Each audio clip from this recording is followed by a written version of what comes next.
ما د دې تمانځو یو ملا اورېده، اگر چې عمر یې ډېر دی خو بدبخته دومره دروغ وایي، دومره دروغ وایي چې د دروغو حد یې نشته. او ټول انس صاحب دی چې څه خبره کوي ما داسې کړي ما داسې کړي. د ځان د تعریفاتو نه علاوه بل څه شته دی نه، صرف د خپل ذات تعریفات دي چې ما دا کړي ما دا کړي ما دا کړي. د هغه مې اورېدل، هغه وایي چې دا موی مبارک یادو وي د ثوابه یو کس راغی او هغه دې ته وایي چې دلیل راکړه او دی بې دلیله شو. ما وی بدبخته په سپینه ږیره باندې څوک دروغ نه، موږ بدله د هدایت دعا وکړو چې خدای دې خاتمه بالایمان کا. خدا هغه موی مبارک دی چې دا په دلیل سره دی ویږي دې باندې، او کم موی مبارک چې افغانستان کې موجود دی، او کم چې د هغه وخت بادشاهان امیر امان الله خان، امیر عبدالرحمن، امیر حبیب الله خان، دا یو شاهي کورنۍ تیره شوې ده، او هغې سره نور موی مبارک مو، بیا دا موی مبارک هم غالبا 9 تعداد موی مبارک و. او محمود غزنوي هم په هغې کې ډېر موی مبارک چې هغه ته تحفتن ملو، هغه یې ملته یې ښودلي و چې په هغې کې د حضور علیه الصلاة والسلام چغه مبارکه ده، قندهار کې پرته ده، داسې نورم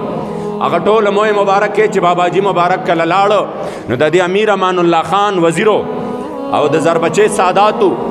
او هغه چې کوم دی سید ګل بادشاه نوم امیر د هغه نه ډېر خوشحاله و. د دې وزارت په صله کې ورته وی چې ته ماته ووایه څه انعام دله درکړم، زه درنه ډېر خوشحاله یم. هغه ورته وی باچا سلامت ګورې چې څه وغواړم راکوې به یې راله، وی بلکل دله درکوم. د بادشاه دغه ده چې دی به چېرته جایداد غواړي، پیسه به غواړي. هغه ورته وی بادشاه سلامت دا تا سره چې کوم موی مبارک دی 9 عدد د دې نه 2 موی مبارک ماله راکړه. ډېر حیران شو چې دا تاسو چلو کو،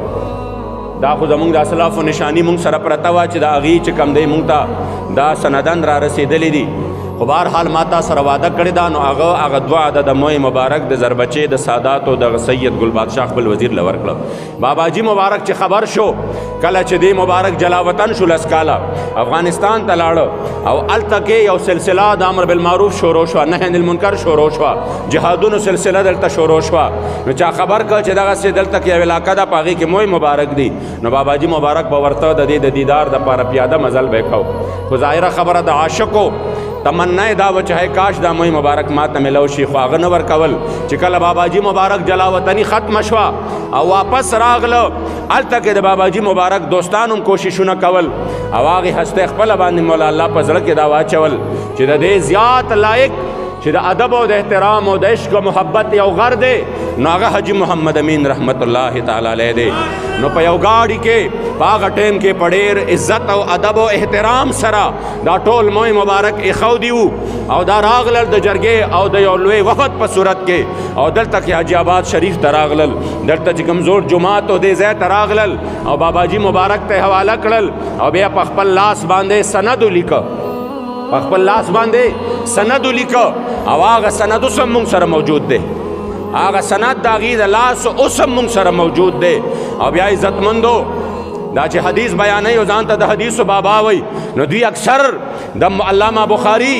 او همدارنګې د لویو محدثینو باره کې دا هم وایي چې دی له الله دا مقام هم ورکړی چې د سند سره سره دی له الله د مشاهدې دا مقام هم ورکړی